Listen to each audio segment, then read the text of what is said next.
Oh, Excellent job. Welcome, team. It is Sunday, July 12th, and thank you so much for joining us. You could have spent your time on Sunday anywhere, but you chose to spend it with us. And team, we got some feedback. You said that going about 90 minutes is a little bit too long on a Sunday, so we're going to bring it down to about 87 minutes. That's about it. So I am kidding. We're going to try and keep this as brief as possible. We have three professionals with us tonight. I'm going to be your moderator. So we're going live right now. We're a little bit behind. So if everyone could just drop in the chat where you're joining us from tonight, if you're an athlete, a parent, a coach who needs to hear this conversation, share this link right now. Don't wait until after. Tonight's agent interview checklist is in the chat right now. Grab it before we start. These are 12 questions that every athlete needs this right before they sign with any NIL agent. We've got Aaron Ray, A-Ray, KJ Peoples, and Aaron tonight. And let's get straight into it. Brick 3 was accountability, and tonight we're getting into the agent interview checklist. So let's go ahead and download that. And let's get into it. Let me tell you what happens when most athletes, when someone reaches out to represent them. They're excited. Someone believes in them. Someone wants to help them build something of substance.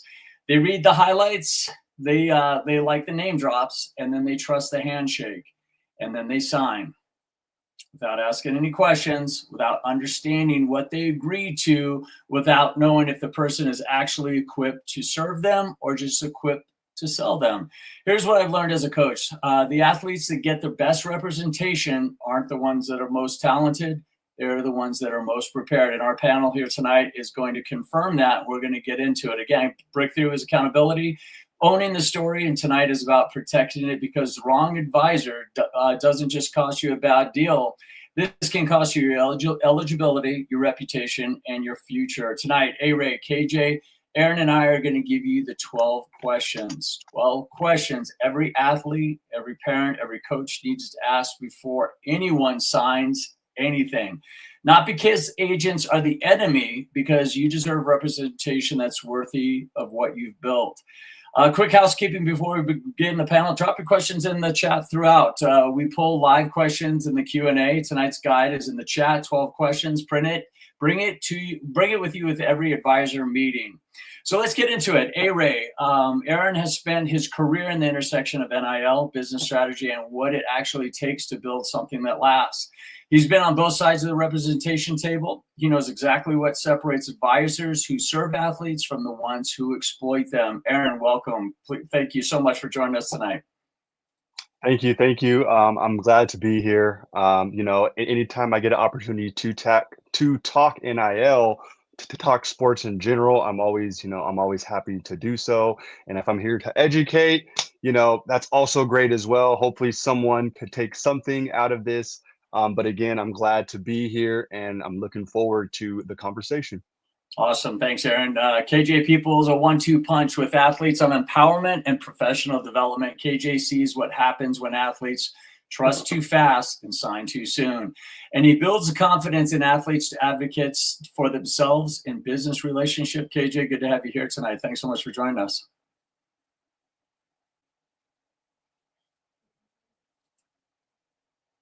No, I think KJ may be on mute.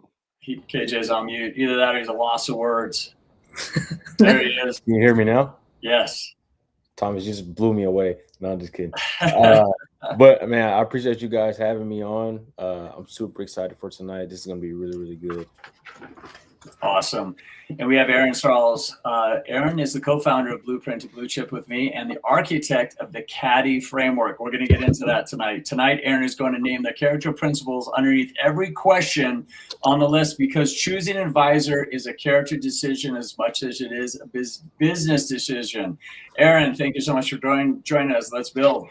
Let's go. All right, team, I'm going to throw this question out for you, and you're all going to think about it. Aaron, I'm going to hit you up first. Think about a time you saw an athlete or experienced yourself with what it looks like when representation goes wrong. What happened and what should have been asked before so it didn't go sideways? Aaron, start us off. Is that me? Oh, I'm sorry, A-Ray. Yeah, we're gonna have to get that straight. I should know by now. My fault. Hey, Ray. Yeah. So, interesting story. This was actually last summer. I was actually volunteering at a university, and I was doing some of their contract review, some of their athletes, and one of their newly acquired freshman basketball players. Super excited. Kid sends in asks the university if they could review their agency agreement. Agent had reached out, and generally that university typically doesn't review those sort of things. But I told him, I was like, hey, I'm here. I have no issues with doing doing some review. As I was going through their contract, the athletes had signed the contract already. However, a lot of his rights, actually all of his rights, were he had given up all of his rights, and the agent or the agency was based out of a state that the school or the student athlete wasn't in. And so, my question to the athlete was, well, did you understand and did you know that this agent was based out of Chicago? And the athlete was like, well, no, he just, they just kind of reached out. I was excited. And, as I, explained to the school as well as explained to the student athlete, like, hey, man, by signing this contract, you effectively signed away all your intellectual property rights. And so we want to back out of this deal. We want to see if there's a way for us to get out of this deal, because we want to make sure that you are keeping your rights, or you just have more say over those rights. And so that's just one example, and there's plenty of them out there, but that's just one example actually. And it was my first example that I had seen, to where I was like, look, I don't like the things that I'm seeing.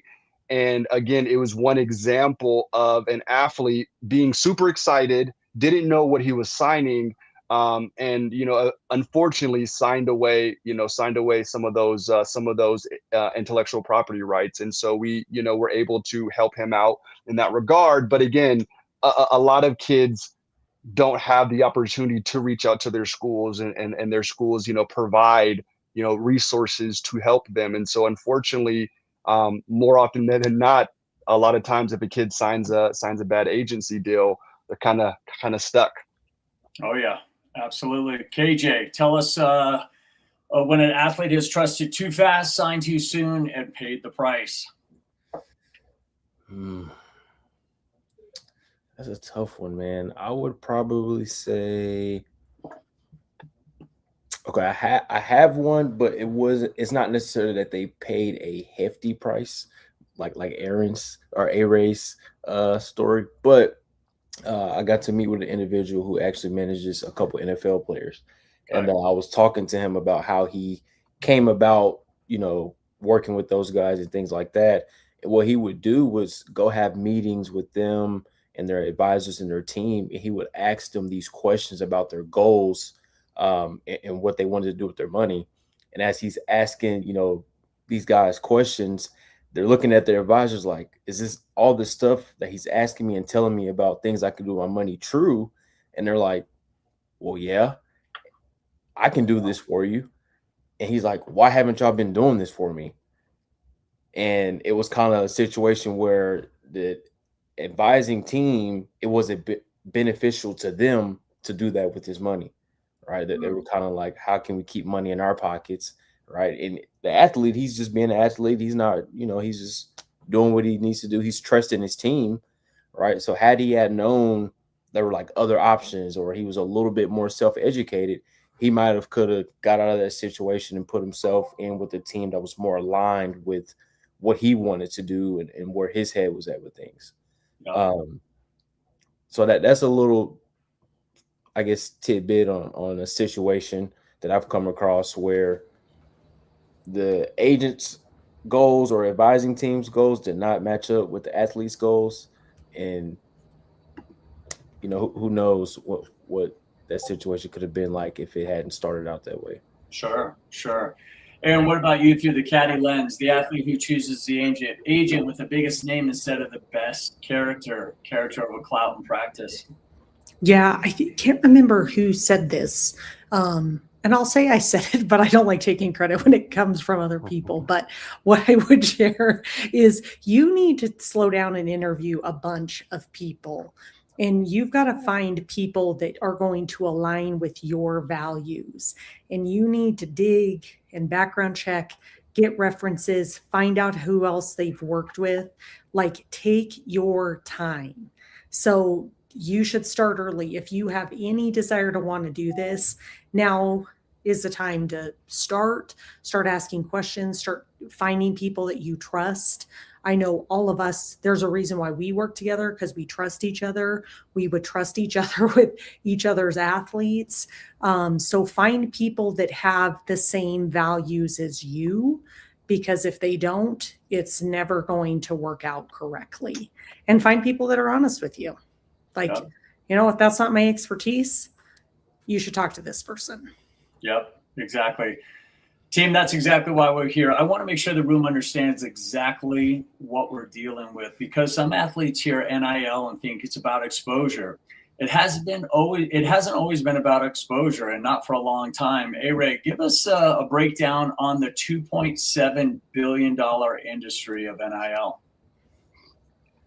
Yeah, well, with NIL, there's multiple, I would say, ways to get NIL money, right? You have your revenue sharing, which comes from the school. And then you have your third party, which that is your brand deals. That is your deals with Nike, your shoe deals, your deals with Adidas, the gear, the free gear. And a lot of these, as you hear, they're athletes signing multi-million-dollar deals. There are athletes getting third-party NIL deals totaling, within their 4 years, their 3 years, their 2 years, totaling in the, a couple $100,000. And a lot of these athletes, they're actually not using, I think the number is somewhere around like 80% of athletes, student athletes, are not using any sort of representation, and they're going about this on their own. And so you don't have to have an agent. I recommend an agent when, maybe you're doing these big, huge deals. You're about to hit the transfer portal, and you're trying to negotiate this multi-million-dollar deal. You want incentives and all sorts of things. And so that might be when you come in and have an agent. But, a lot of these athletes doing $1,000 third-party NIL deals, they don't need an agent. Some of them have them, some of them don't, but I don't think you need it. But as Thomas, as you said, NIL, it's $1 billion in industry, and the money's going somewhere. And as an athlete, you want to get as much of it as you can. And so with an agent, with proper representation, it could allow you to get into avenues and generate revenue that you wouldn't be able to if you were doing it on your own. But on the flip side is, if you understand and you have the knowledge base and you try to attack it on your own, you can also save some of these agent fee costs and do it on your own. And so, yes, NIL is $1 billion industry, and it's continuously going up. And it's up to you to decide whether or not you need an agent. And that comes with planning. As Aaron said, do our goals align? And I think that, what your goals are within NIL, I think that will dictate and determine whether or not you need an actual agent. Exactly. Team, here's the number I want everyone to sit with. As of January of this year, 2026, 524 NIL deals worth nearly $15 million had not been cleared by the College Sports Commission. 524 deals, $15 million. The athletes operating outside the rules, reporting improperly, or both. 524 are just the ones that were flagged. The question you need to ask yourself tonight, do you know enough about NIL compliance and representation to make sure you're not one of them? On the FTC and Federal Trade Commission sent letters to 20 Division I schools earlier this year asking whether sports agents are complying with federal athlete and agent laws. The federal government is now actively investigating compliance in sports representation. This isn't hyperbole. The 12 questions we're about to go through are not just good advice, they are the protection in federal regulated environments.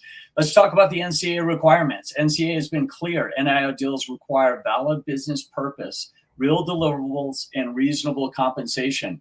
Division I athletes must report third-party NIL deals worth $600 or more through NIL Go.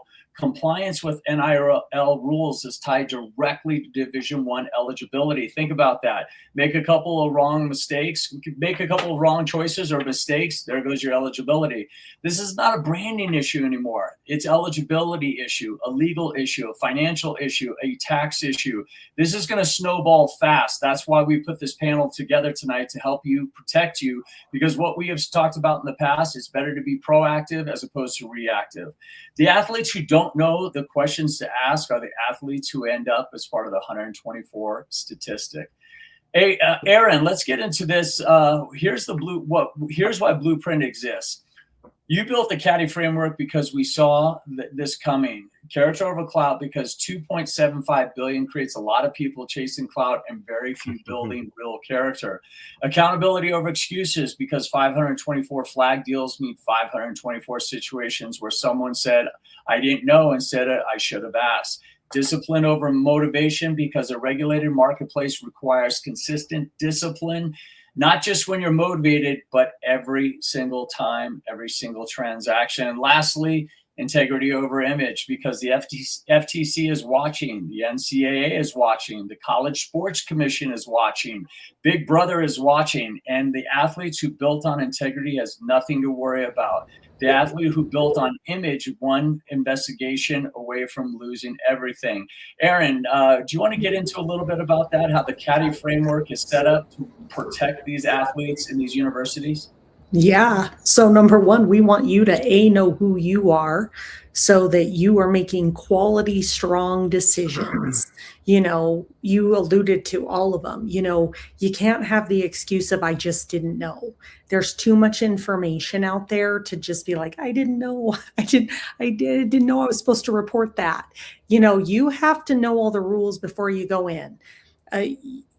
You three are all athletes. I've played sports. We're talking to athletes. There's rules to the game. You don't go out there and go, oh, I didn't know I couldn't do that. You have to play by the rules. So if you want to be getting deals, if you want to be participating in this, then you got to know the rules of the road in order to participate.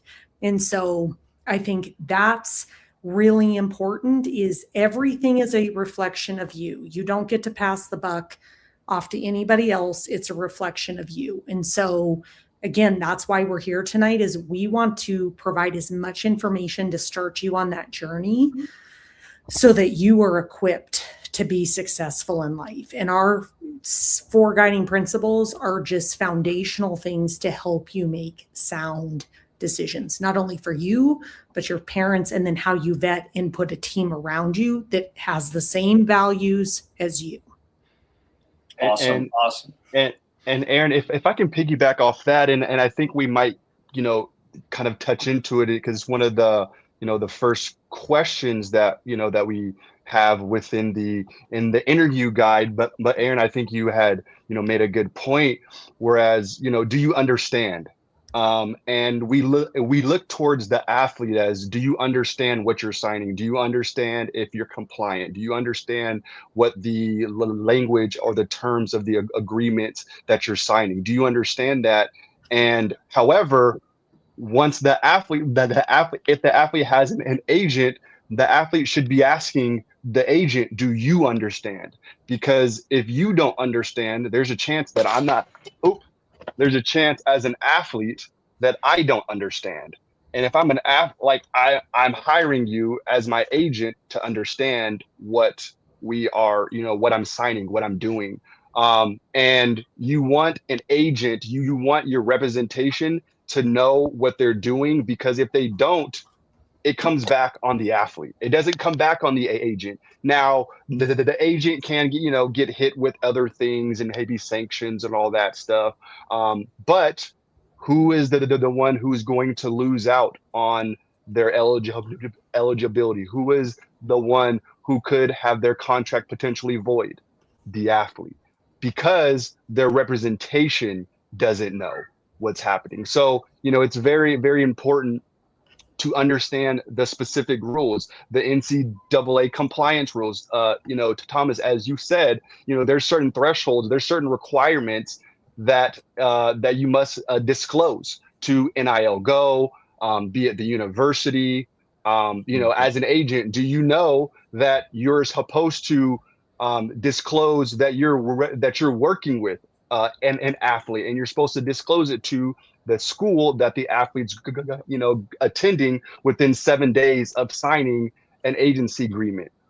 If you're not doing those things, that's a knock that can whereas the student athlete can lose your eligibility because your agent didn't tell the school that you're being represented by an agent. So it's just those small things that we definitely want to understand and make sure that we're asking those questions. As an agent, do you have a proper way to disclose to the school these certain deals? Right. A simple question. Right.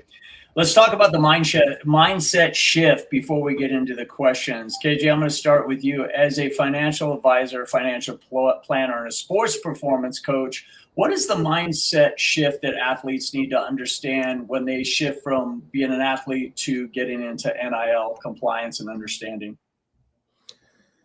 I think the mindset shift has to be, you have to look at it from a business standpoint, right? And when you're evaluating, getting into looking at agents, looking at putting a team around you, is you have to look at the relationships that you're building with these people. Are these people that you're going to want to spend time with outside of just business? Are these people, meeting your parents and you're, like, oh yeah, they're cool with my parents. Is this somebody you would invite to the family cookout? Right. And I think they have to shift from the mindset of being in a state of they're trying to prove themselves, because as athletes, we're constantly being evaluated, right? What is his 40 time? What is his vertical? Can he run routes? Can he read coverages? And the shift is you're no longer being necessarily evaluated in this situation. You're the person doing the evaluating, right? Because you have the value. If you didn't have any value, this agent wouldn't even be contacting you at all, right? So you have to look at where you are in what position that you sit in this specific situation, and just have the confidence in knowing, like, you might not know everything, but you need to be prepared to ask some difficult questions, right? And A-Ray is going to kind of go through those, but I think the mindset shift needs to go from being evaluated to you're the person doing the evaluation. Awesome. A-Ray, compliance and registration. Do you understand the specific rules that apply to these athletes and families? Are you registered, and where is it required? A-Ray, what do these two questions come first as far as compliance and registration, and what does it tell you about an advisor if they can't answer both of them correctly?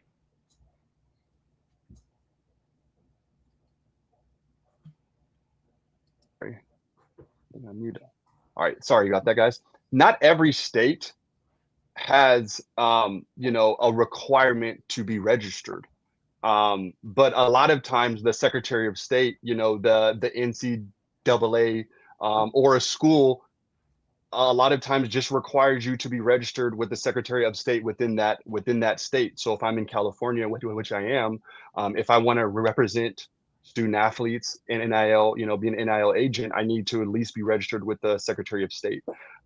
Whereas there's some states where you need to, be registered with the Secretary of State. There are like at the professional ranks, college, the NBA, the NFL, as an agent, you have to be registered and certified with their players association. So the NFLPA or the NBAPA, there's an actual test that you need to, that you need to do and pass to be in order to be an agent.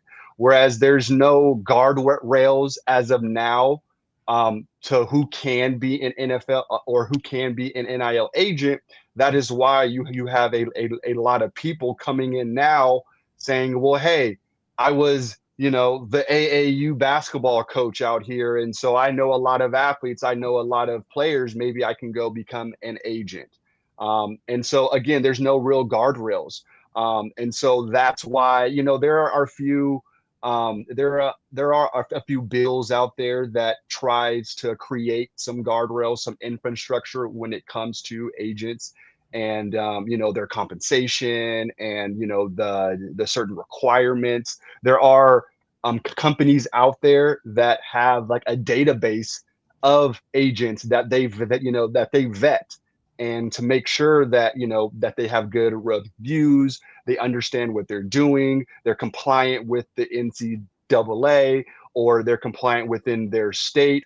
And so there are resources that you can go to kind of help vet and help out the vetting process. But there really is no, no system to have to where it's going to really dictate, that this agent is a great agent. They're registered here, they're registered there. It's just, are you registered with the Secretary of State? And that's a simple question. If I'm a student athlete, if I'm their parents, hey, I know we live in California. Just want to see, are you registered with the state? Yes, no, cool. So, again, simple questions, but understanding, and your agent should understand and know is there some sort of disclosure requirement, some sort of requirement within that state or within that school that that you disclose that you are an agent, or that you have to be signed up by to one of these third-party companies that actually vet. Awesome. KJ, how about you? Verified credentials. Asking for proof isn't disrespectful, it's responsible. What advice do you give to your athletes and families about verifying credentials? Yeah, I would say a lot of times that can feel intimidating from the parents and athletes perspective, because you're like, well, this person reached out, I don't want to say the wrong thing, and then my kid doesn't get represented, or whatever, right? When I'm sitting down with my parents and we're discussing NIL and things like that, I'm like, be okay with asking the uncomfortable questions so you don't have to deal with the repercussions later on. Like you want to be ahead of the game. We talked about it earlier, being proactive instead of reactive. Like, ask questions. If you don't understand, ask.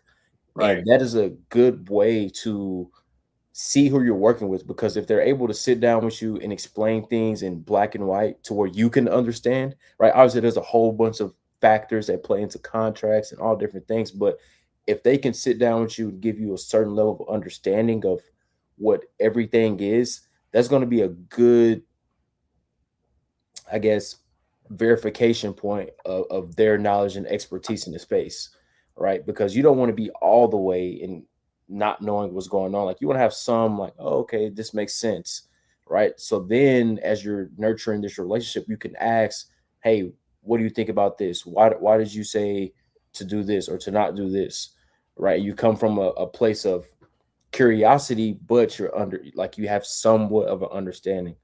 So I would say just ask the tough questions. There's nothing wrong with it, right? If you went to the hospital, right, and your life is on the line, and you look at the doctor and he's about to cut you open, you want to make sure that he's, certified and good at what he does, right? Sure. Obviously, NIL and money is not like your lifeline, but it's the same principle. Like, you want to make sure you're locked in with the right people. 100%. Contract transparency and capacity. Can you explain the agreement you're asking me to sign? That's from an athlete to an agent. And do you have the capacity to take on another athlete, or are you just kind of stacking the deck? Hey, Ray, what does it tell you when an advisor can't explain their own contract, and why does capacity matter more than most athletes think? To me, it's if you can't explain. So if you're having a student athlete sign an agency agreement, I want to represent you, um, and you can't explain or you don't explain every clause in that agreement. To me, now not always, but to me, I kind of raise an eyebrow. What are you hiding?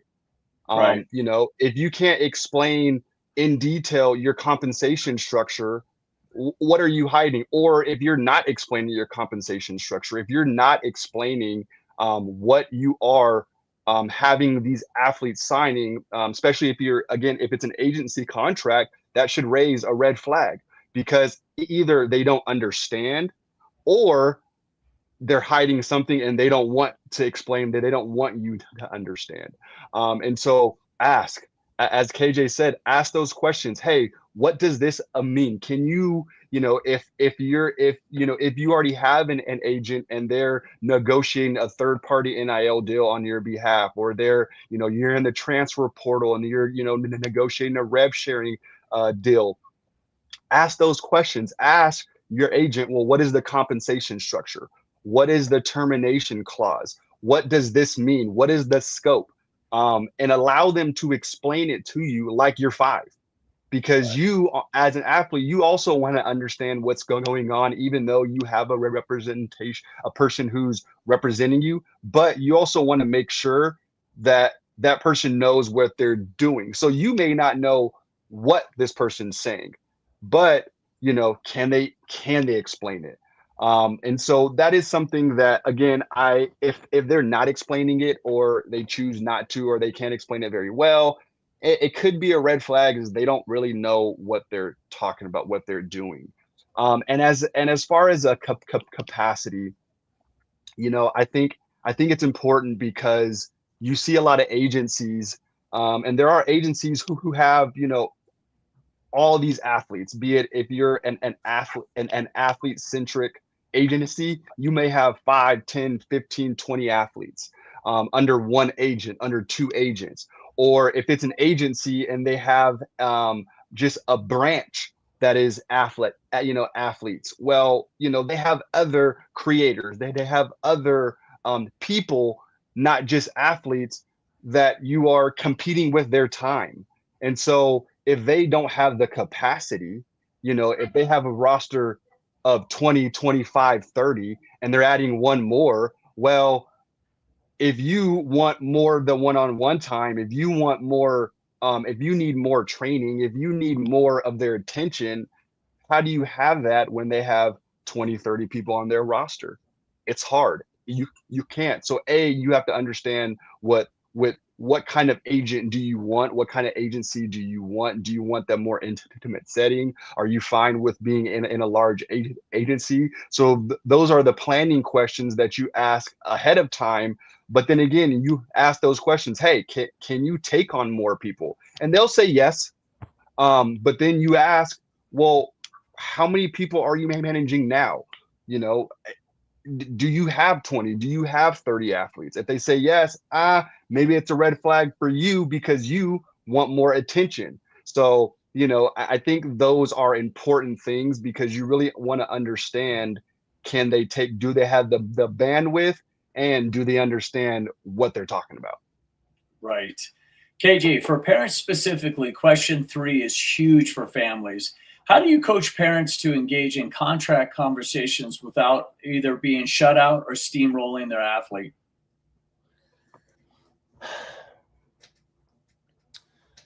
I think for the parents' perspective, you just have to be present. And it's kind of hard because you're at this age, at their stage, depending on where they are, if they're like 17, going into college or whatever the case may be, whenever these contracts and things are talking about, you're still their parent, like you're still the guardian. They're not an adult yet. But you should have conversations before you even go into that meeting. Like, hey, what do you want out of this meeting? What are you looking for? Do you not know? Do you know? And just being supportive, and having the ability, because sometimes as kids, they don't want to ask those tough questions. So as a parent, it's okay, you explain this to my kid. Well, can you explain it further? Or, hey, did you understand what he said? It is kind of guiding the conversation so that the kid understands, but also you're seeing how they're interacting with your child and yourself. So I would just say be present.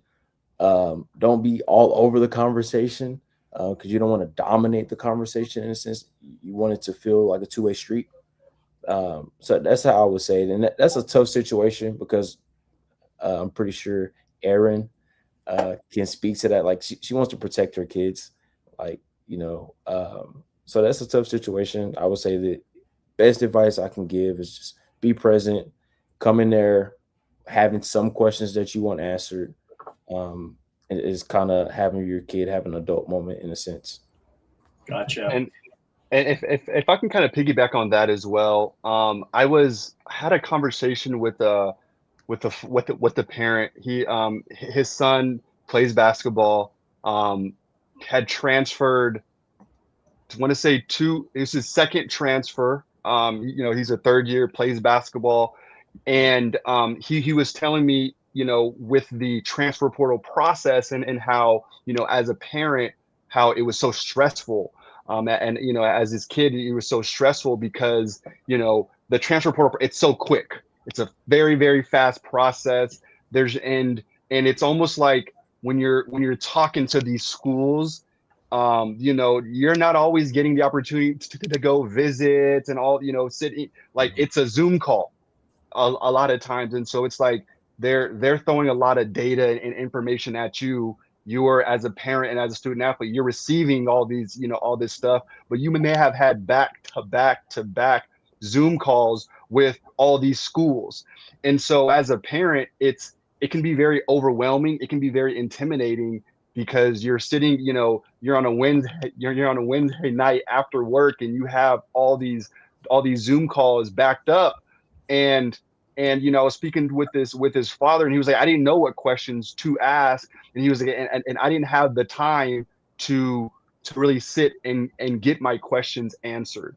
And so, I told him, I gave him a few prep questions to have ready to when you are going to these calls. But as KJ said, ask questions. Don't be afraid to stop the conversation. Hey, I'm confused about what you said with this contract or what happens if we sign this. Can you just explain that a bit more? And as a parent, you want that transparency because, again, you don't have the time to sit and mull over and do all this research and and talk to these people. Like it's a very fast turnaround. So especially when we're talking about transfer portal and those sort of contracts, be aggressive, ask those questions, have a few questions locked in before you are going to these meetings that you want answers to, and stick to it. Awesome KJ. Let's get into our team. Let's get into questions 5 and 6, the ones that go deepest. Are your goals aligned for the long term, or do you consistently act in my best interests? KJ, why does long-term alignment matter in a world where athletes want deals right now? And what does fiduciary duty actually mean in plain language? And I'll ask you, A-Ray, the same thing. KJ, we'll start with you. Yeah, plain and simple. There's just phases to your career, right? Obviously, there's the preseason, right? Kind of your high school career, youth sports. You have your in season, which is your playing years, and then you have your retirement, which is the years that you're done playing, right? Each one of those stages, your financial picture is going to look different at each stage, right? So when you get into thinking about long-term and fiduciary responsibility is, hey, we only have this X amount of years to play this sport, right? And some people are looking at they play 8, 9, 10, 11 years. Some are 2 to 3 years, right? How can we maximize these 2 to 3 years to make sure the next 30, 40 years, you're going to be good, right? Even during your transition period, because we talked about it before, it's hard for athletes to transition from playing sports to, maybe a corporate job or entrepreneurship or, anything after that they're done playing their sport, there's going to be a grieving period. So you have to sit down and constantly review with your athletes or with your clients or whatever the case may be, but also educating them, right? Hey, these are some options. I'm going to lay out option A, B, C, D, E, F. Hey, based on what I've taught you so far, what you've learned, which one of these options do you feel makes sense? Okay, you like option B. Why do you like option B? Because of this. Okay. So you have to have these extensive conversations with them because all of that is going to matter. And you want them to be engaged. You want it to be, hey, go do this, and then they go do it. And they never know what's going to happen, right? Because after those playing years, right, whether we like it or not, those advisors aren't going to be as hands-on as they were before, right? Because the income is going to kind of drop down, at least for a small certain period. Sure. So just listen for things like education, them, having a system and repeating the same things. Like you don't want a new trick every other month, right? Like you want a system, you want it to be consistent, you want it to be something that you can follow and be on point, right? Because you don't want to be thinking about a million different things. Okay, this is my system. This is how my money's flowing from this account to this account. And it's just kind of automated. It's on autopilot. All right. 3 months went by. Let's go review. Another 2 months went by. Let's review. Hey, what are you expecting this season in contract money? Okay, let's see how this fits into our already system that we have in place. So you want stability. You want to make sure that the values are in place and that you're really educating yourself on just financial literacy and just being on point. Awesome. Hey, Ray, what does fiduciary duty actually mean in plain language? A fiduciary means the agent must put their client's best interest ahead of theirs. Got it. And so when I think about that, think about a situation where if you're a student athlete or if I'm an agent and I'm representing a student athlete and let's just say it's a basketball player and, he's always wanted to be represented by Adidas. I love Adidas. I want shoes. I want gear. I want all this cool stuff. Right. Well, if you are an agent and you're negotiating a contract and you're, trying to get your student, your student athlete a deal with Adidas, what happens when that deal is, hey, it's going to be a $5,000 deal, but it's going to be all free gear. It's going to be all shoes. It's going to be all gear, for the next year. Well, as the student athlete may be like, yes, I want that. I want to be, I want to wear the free basketball shoes, the free shorts, all these great things. Well, as an agent, are you getting your agency fee off those free shoes? Probably not. And so as an agent, are you really making money off that particular deal? Chances are you're probably not. And so if I'm an agent, why would I want that? Why do I want that deal for that student athlete if I'm not getting something out of it?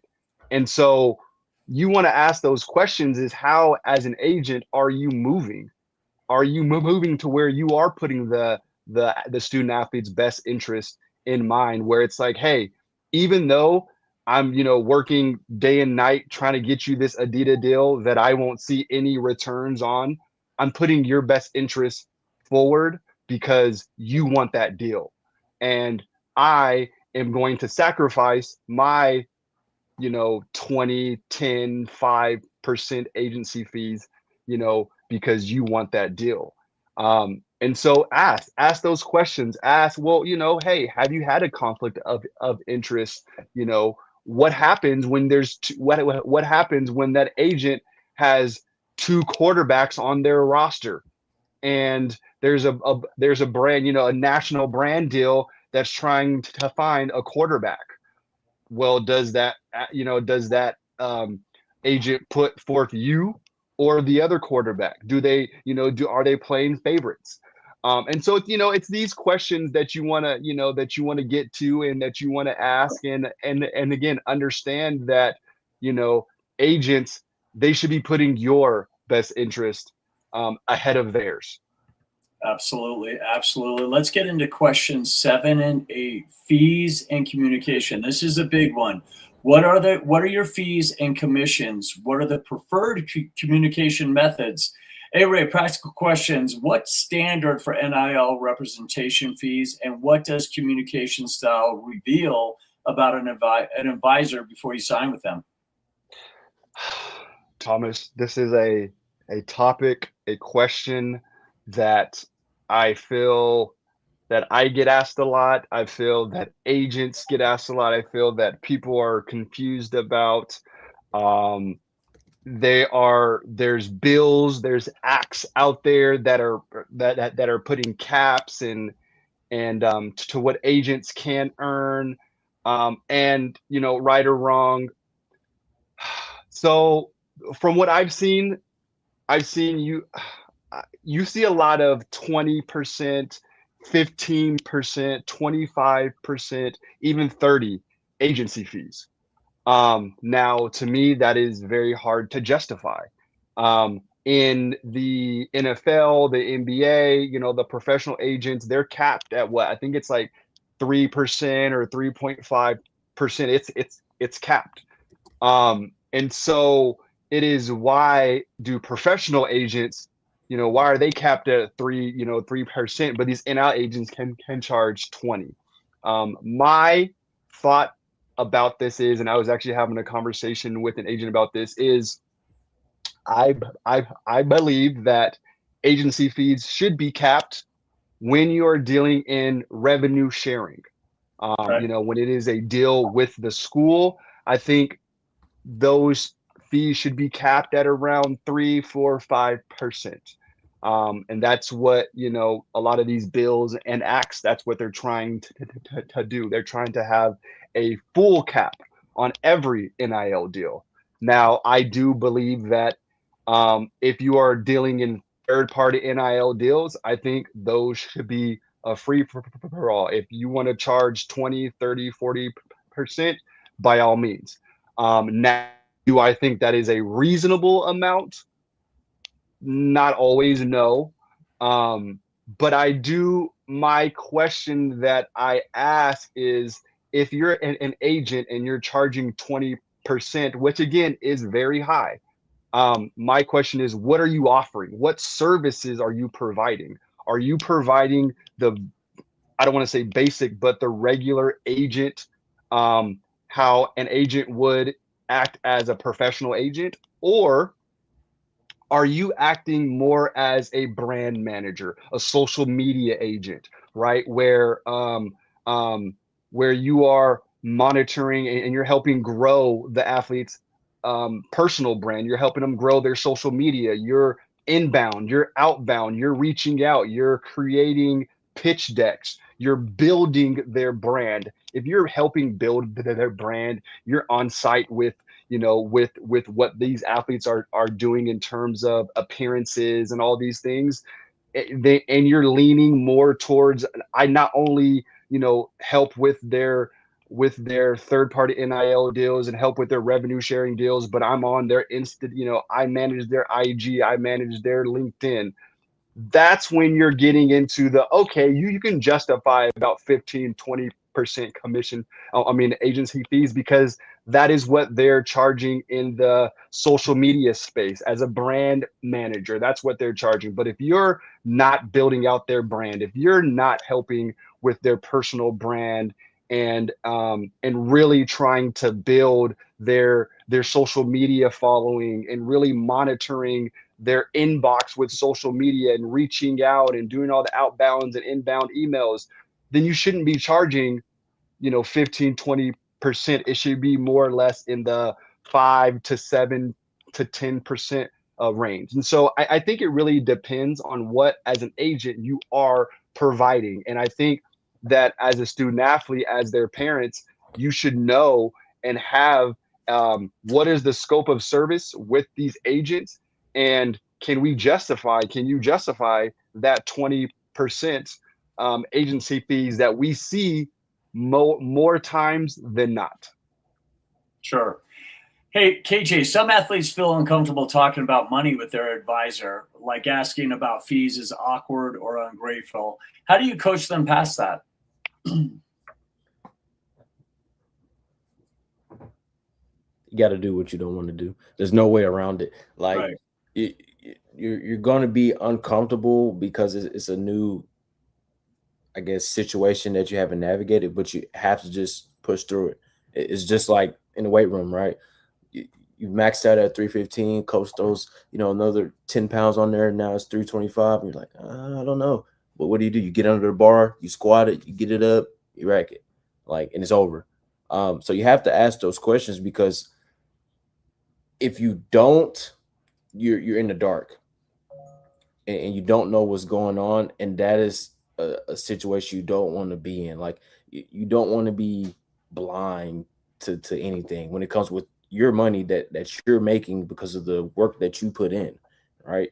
Like, you put in the hours, you've been grinding to get to this situation, to put you in a nice situation to potentially earn some money.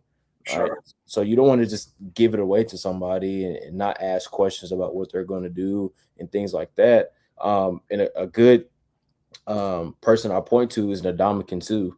He's has a podcast, and he's been kind of talking about his journey. In his first couple of years, he said he didn't trust anybody with his money, because he would go into these meetings and they would throw all these terms and things at him, and he's like, I don't know what any of this means. Explain it.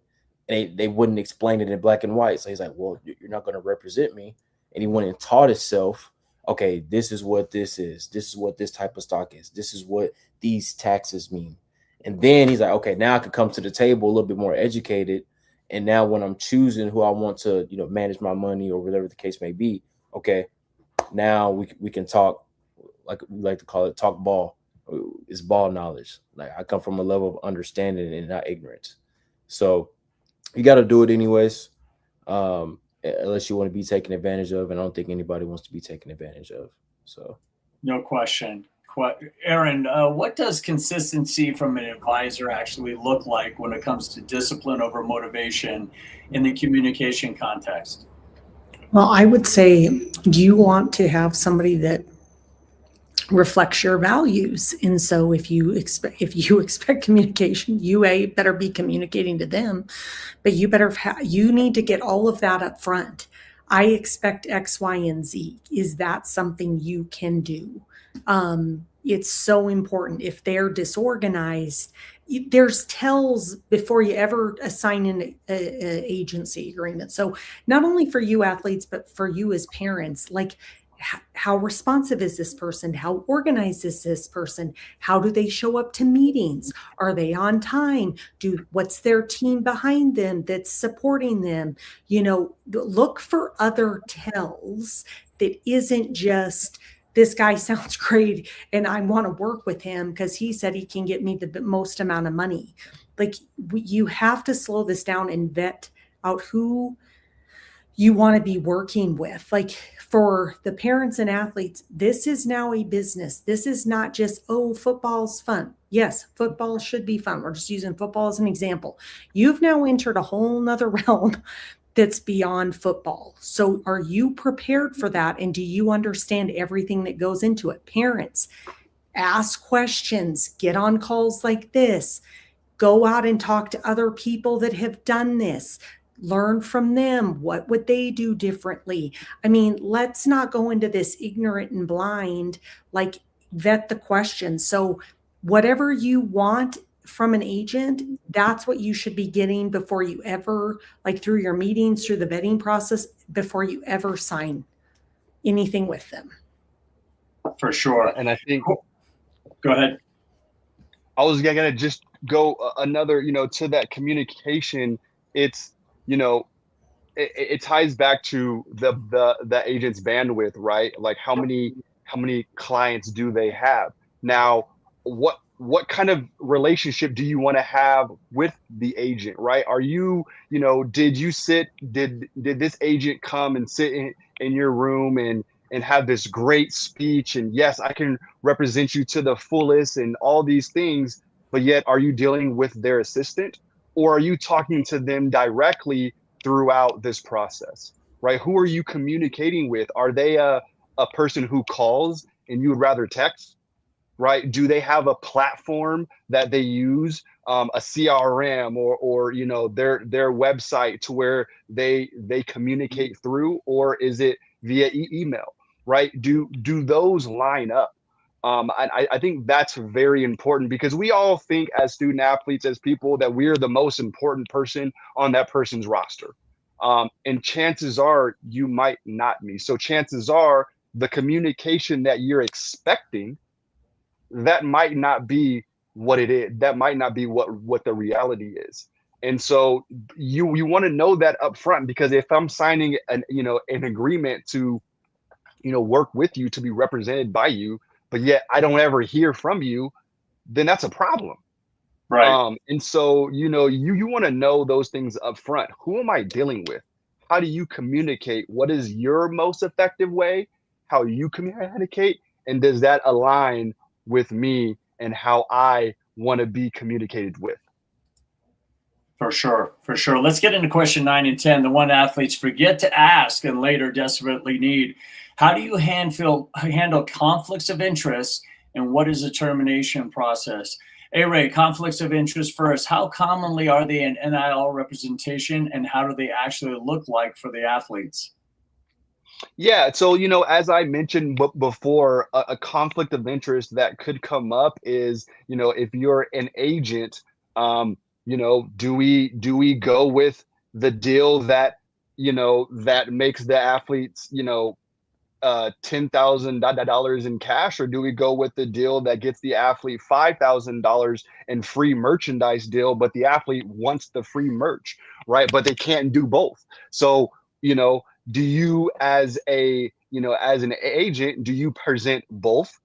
Do you present one and say, but this one's better? Like, how are you, what is it when how do you act when there are other offers on the table that won't benefit you as the agent as much as it would the student athlete, right? If you're entering in, if I'm an agent and I'm representing an athlete, I probably want that athlete to enter into the transfer portal, because there could be potentially more dollars on the line because I get to negotiate that contract.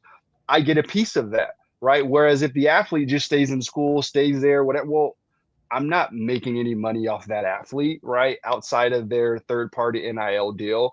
And so, are these agents, are they pushing for the student athlete to do things that they may not want to, that's not in their best interest, because it's in the best interest of the agent? And so those are kind of things that you want to, that you really want to be mindful of and be aware of, because again, what happens when you get that those offers from a California school and that offer from a Florida school, and it's like, I really want to go to that school in California, but all the taxes and everything, so the agent may be like, all I see is my agency fees decreasing, but if you go to this school in Florida, they're offering you more. The athlete may not want to go all the way across country. So again, those are some of the conflicts of interest that you'll see, that you're going to be that you could potentially butt heads with the agent. And so that's why it's very important that you guys are aligning on your goals. And, because again, the conflict of interest, it can creep up. And if you're a student athlete, how do you know? How do you know what all opportunities are coming in? You might not. And so you may not even know that you're missing out on potential opportunities. For sure. KJ, for coaches and athletic directors, when you're advising athletes about representation, what do you tell them about termination clauses specifically?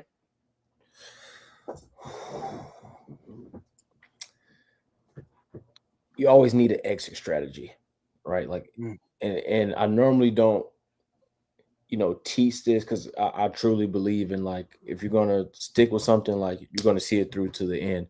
But this is business, right? In every business, in a business plan, they have an exit strategy, right? If things do go south, how do I get out of the situation, right? So it's just a conversation that you have to have. And if you're meeting with somebody and you're asking them, okay, how does termination look and things like that, and they're hesitant or whatever the case may be, for one, they're probably not that confident that you're going to stay, right? But they should be able to just lay it out like, hey, if you go with me, you don't like things, these are, the stipulations of termination. That's just what it is.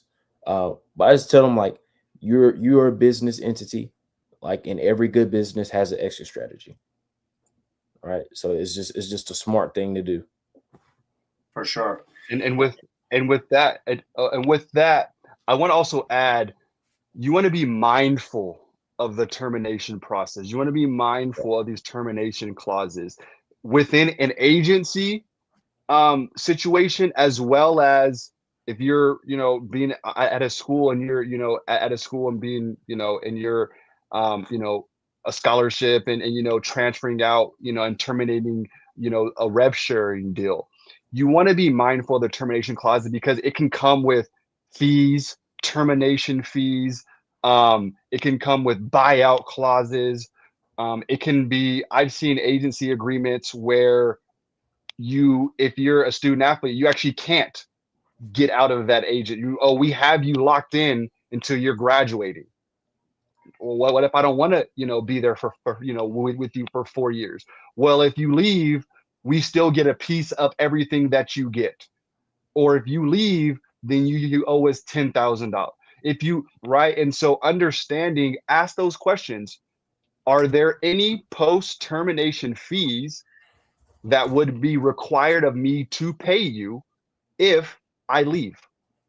Right? A simple question that requires them to actually, in fact, if you do leave this agency, if you do leave me, there is a hidden fee, or, we actually have you up until 2 years. So understanding what that termination process looks like is very important, because it can come with fees that you didn't know that you were paying, and you might not have liked your representation, but if you got termination fees, well, I may be stuck. How do I get out of this process? And so that's why I think the termination section is very important. And it's a section that we can gloss over very easily, but it's a section that's very important because it can come with a lot of hidden fees. No question. Let's get into the final It's two. a big trap. Well, and what I would add is you have rights. Know your rights, ask the questions, and be prepared for them. And if you have somebody that is not fully transparent telling you what these are either right up front, you should ask, what would it be like if I didn't want to work with you anymore? Walk me through that. They should have full disclosure. If they are shady, that is not somebody you want to be working with, because don't have high integrity. So they should be able to absolutely walk you through. If you choose to change your mind, this is what this could cost you. It should never be a surprise. No doubt. Let's get into questions 11 and 12, the final two. Do you provide tax advice, and what is the reputation, or what is their reputation in the industry? Hey, Ray, let's get into, what does tax advice matter from a representation standpoint, and how does an athlete actually verify someone's reputation, not just take their word for it? Yeah, and so I'm biased. Full disclosure, I am biased. I have a tax background. I went to school for tax. I specialize in tax. I didn't understand the magnitude of taxes until I really got into tax, and it's very much so true. Tax, death, those are two things that are, forever. And so I always lean towards, does the person that you're being represented by, or do you have people in your group, or does your agent, can they point to someone that could help with tax advice, tax planning, not a CPA. I've worked, I think CPAs are great. I know a lot of CPAs. A lot of CPAs, they just file your taxes. Not all CPAs understand the whole entire tax playbook. Not all CPAs are going to sit down and tax plan year round. And so having someone you're being represented by understand that, or understand, what are taxes? How can you be taxed? What that looks like? If I'm doing this deal for you, or why you should choose this state over this state, or they should be able to give some sort of tax advice. Hey, make sure you're filing your that tax, that state tax in Florida, or hey, let's check in with your CPA, making sure everything's in order. Hey, did you make your estimated tax payments? Right? These are things that you need on your team. And I am a person who, if I have an agent, the agent is my point of that's my point person. That agent should know pretty much everything, my whole support team. If I have a question, I should be able to go to my agent. My agent should either have that answer or know where to find it quickly. And I just think tax falls into that bracket. I think tax falls into that space because every deal we have to pay taxes. And taxes, most athletes go broke after they retired. A lot of it is because of taxes and poor tax planning. And so if your agent either knows about taxes or they know how to get that knowledge, I think it makes your job as an athlete, I think it makes it a little bit easier because that's something that you shouldn't necessarily have to worry about. And your agent should know those things. So again, I am biased. I do know a lot of agents don't really deal with financial stuff. They don't really deal with tax stuff, CPA stuff. They let that be handled by everybody else. And they say that's the athlete's responsibility to get those people in place. I don't agree with that. I'm saying if you're taking a piece of, this deal that I got, then you should be able to know the tax ramifications for this deal that you just got me. And so again, I don't subscribe to an agent pushing those things off to other people. I think you should either help your student athlete build their team or be able to provide those things in-house. So your student athlete, they don't have to. But again, I'm biased. So, others probably don't have that take. That's just my take because I understand and see that taxes are an integral part of transactions. Awesome. KJ, how does an athlete actually verify someone's reputation? What advice do you give athletes and their families? Just vet out who they've worked with before. Like, hey, who have you worked with before?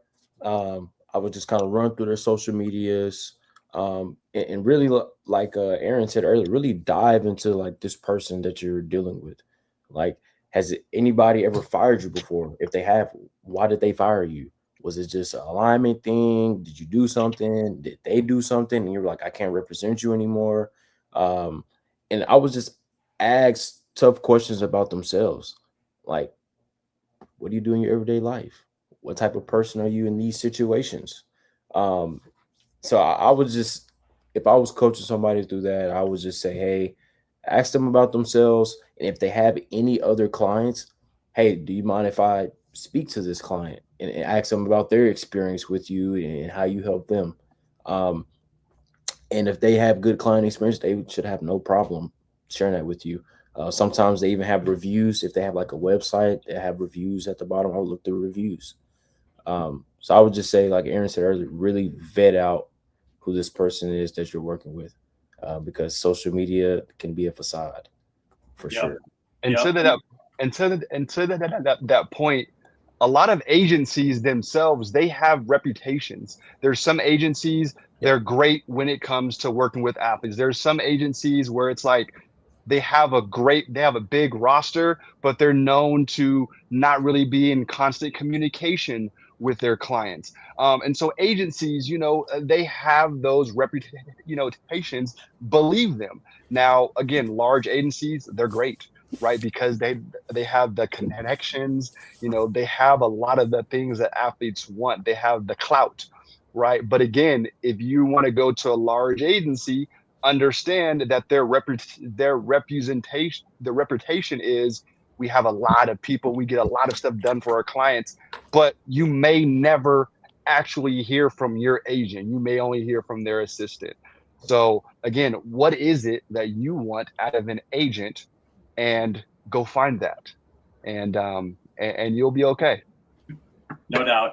Let's get into some Q&A. We just knocked out those 12 questions. I'm going to throw this out to our panel. Someone reached out to me on Instagram claiming to be an NIL agent. They have a big following and some impressive client names. How do I know if they're legitimate before I even agree meeting them? Anyone want to start? Let's go with KJ. I want to find out they're legit before meeting them. That's a tough one because I mean the credentials wise, Ray, correct me if I'm wrong. I'm pretty sure there isn't like a set, a specific credential that says they're legit. Not really. Again, there's maybe some states that have like you got to be registered with the whatever agency that we have set up, but a lot of times there isn't really any. Now, I will say there are companies coming about that that they have a vetting process, and they will, agents, wealth advisors, CPAs, they'll, try and submit and, they do a background check and all this stuff, and they get kind of verified on these third party companies, and they're pretty legit. The Protect College Sports Act, if that does pass, or maybe they take something from that, one of the things that the government, I guess, is trying to do is kind of create a national kind of database where you have certain agents and wealth advisors that will be required to register with these, with this national kind of database. And so you'll be able to better, vet. But again, ask those questions. A lot of times those agents, they'll have a slide deck or a pitch deck or a website. They'll have something to where it can kind of verify, okay, they're actually an agent.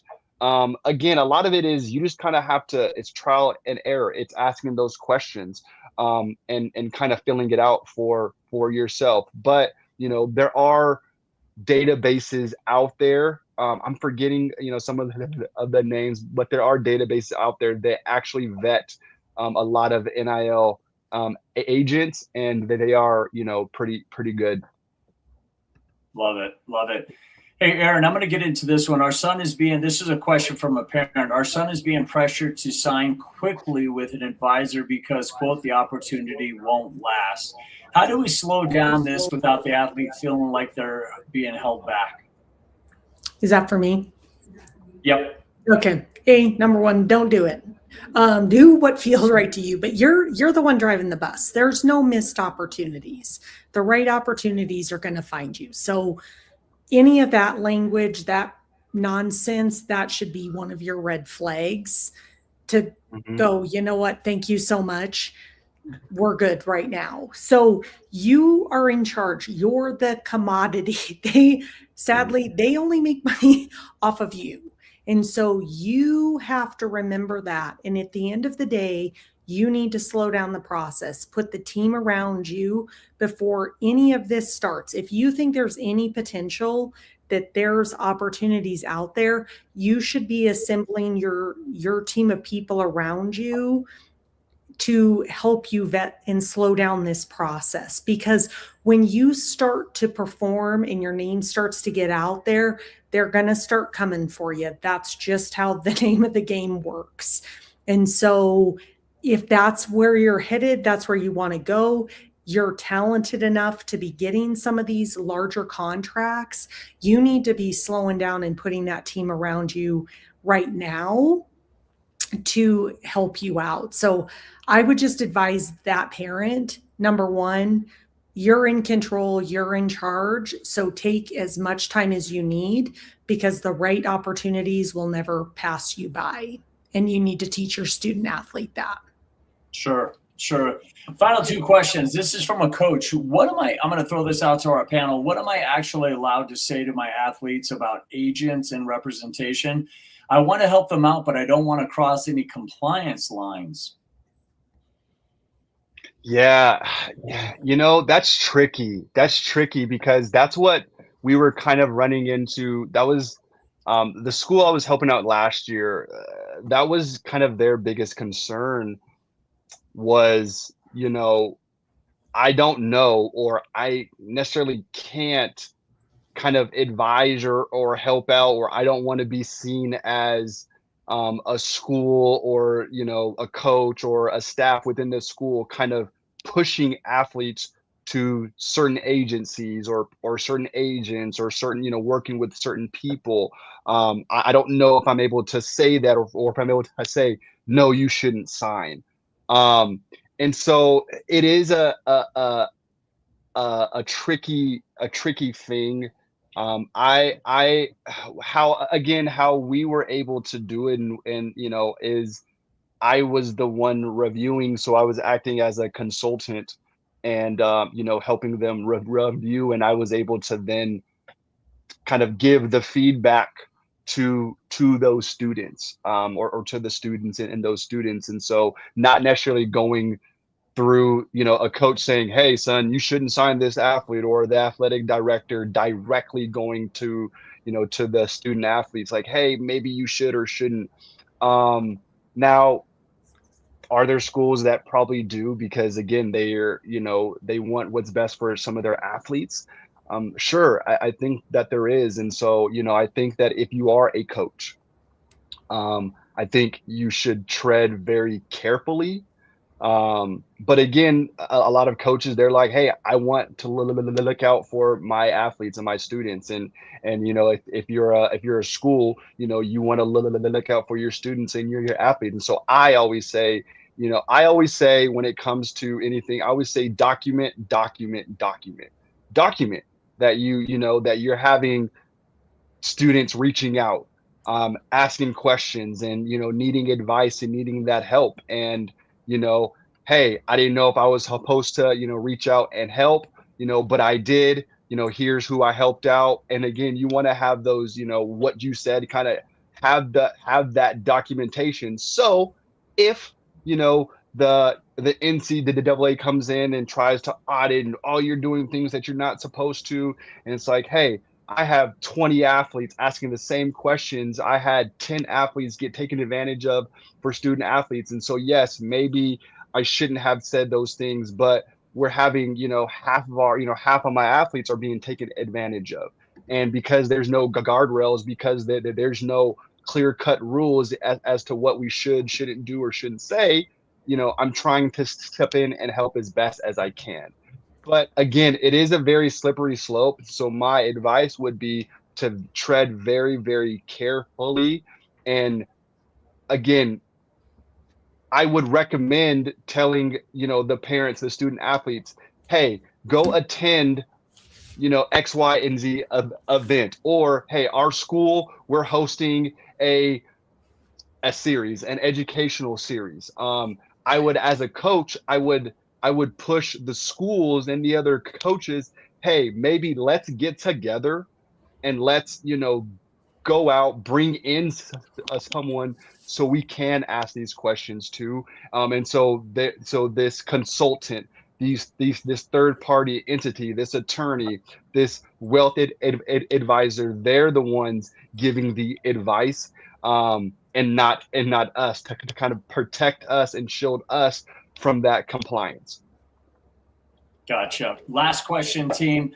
I already signed with someone and I'm realizing they're not a really good fit. I didn't ask most of these questions. What do I do now? I guess this is kind of like an exit strategy. Anybody want to jump in on this one? This is an A-Ray question for sure. Yeah, I was like, well, do you know your termination clause? This is an A-Ray question for sure. I think you're stuck. And I'm playing. I think yes, you want to go to your termination clause, right? You want to go to, this is a time where you would want to go and seek an attorney, right? Someone that can kind of poke holes into the contract, find voidable things, right? Did you sign the contract as a minor, right? Did your guardian sign or did you sign and you were a minor? Well, if you signed it as a minor and you're still a minor, okay, well, that could be a voidable contract, right? So you may be able to hop out of it, right? Now, if you signed it as a minor and you're no longer a minor, it's like, well, now it could be a binding contract. Okay, well, let's try and poke holes in it. Let's see if it's unconscionable, right? Let's see where we can exit. But I would look at I would look at your exit strategy, the termination clause. Can I get out of it? Or depending on what state that you're in, all right, what do my state contract, what does the contract laws within that state? Is there some sort of governance when it comes to agencies, some sort of representation? Hey, did they in fact disclose that they are an agent with the school? Maybe I can kind of backdoor that way and weasel my way out of the agreement. But this is a prime time to, unfortunately, you might have to reach out to an attorney, or again, someone who delves in the contract landscape and try and figure out, is there a way for me to get out of this? And if there's not, what is that contract or what does that termination clause look like? And if it's, I owe them 10,000 if I have to leave. Well, okay, well, how can I negotiate this to where I can get out of it and sign with someone else, and so I'm not stuck here? So unfortunately, you have those things, and those things happen, and they happen probably more often than we like to think. But again, that's when we look towards our attorneys, our people who are well versed in this space, and they'll try and poke holes as to how can I get out. Awesome.